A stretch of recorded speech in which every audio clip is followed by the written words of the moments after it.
যে যদি কোথাও বেশি ভাড়ার এখানে দেখেন আমাদের 999 আছে, আমরা কন্ট্রোল রুম করেছি, ওখানে র্যাবের কন্ট্রোল রুম করা আছে। এখানে যে কোনো জায়গায় এই যাত্রী এসে যদি কমপ্লেন করে আমরা অবশ্যই এর উপযুক্ত ব্যবস্থা ইনশাল্লাহ নিব। আমরা আমাদের এই সচেতনামূলক প্রোগ্রাম শুরু করেছি এক সপ্তাহ আগে। ইতিমধ্যে আমরা প্রতিটি বাস টার্মিনালে আমরা মোটিভেশনাল প্রোগ্রাম করেছি।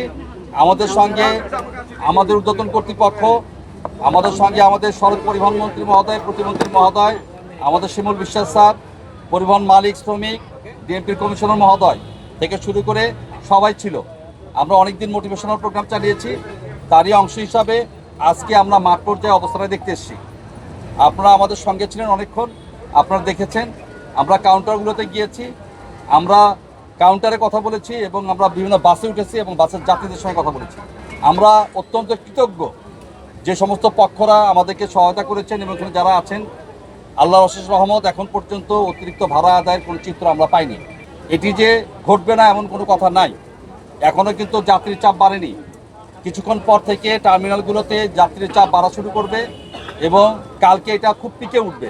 আমরা প্রত্যেককে বিনয়ের সঙ্গে অনুরোধ করতে চাই যে সরকার যে সিদ্ধান্ত নিয়েছে আমরা যেন ওই সিদ্ধান্তের বাইরে না যাই।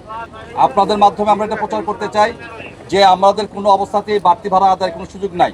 তবে এখানে একটু বিভ্রান্তি নিয়ে আমরা কথা বলতে চাই যে এখন একটা প্যাসেঞ্জার, আমাকে একটু আগে যেটা আমরা শুনলাম যে উনি বেসিক্যালি এখান থেকে ঢাকা থেকে রওনা দিচ্ছে, উনি যাচ্ছে একেবারে ফরিদপুরের শেষ প্রান্তে, কিন্তু উনি শেষে যাবে না, মাঝখানে নামবে।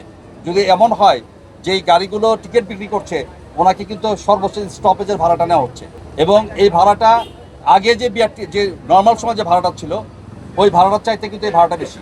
কারণ আগে ভাঙতি পথের ভাড়া নেওয়া হতো, এখন যেহেতু এই গাড়িটা ডাইরেক্ট চলে যাবে সুতরাং এই মাঝ পথের কোনো ভাড়া নিচ্ছে না।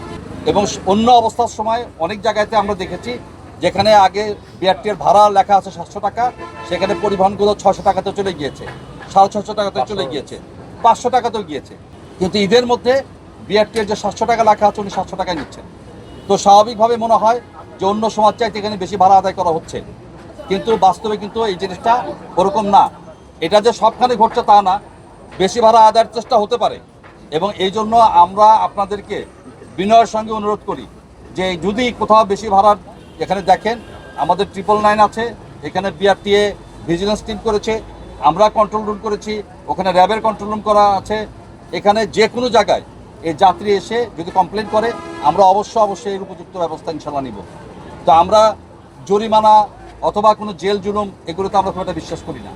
আমাদের কথা হচ্ছে যে আমরা সবাই স্বপ্রণোদিতভাবে, আমাদের এটা সবচেয়ে বড় পার্বণ, সবচেয়ে বড় উৎসব, এই উৎসবে আমরা যাতে সবাই মিলে আনন্দ করতে পারি এই জন্য আমরা সবাই নিজ নিজ জায়গা থেকে দায়িত্বশীল হব এবং আমাদের সরকার নির্ধারিত যে ভাড়া সে ভাড়া আমরা ভাড়ার মধ্যে থাকবো, এটি আমাদের প্রত্যাশা।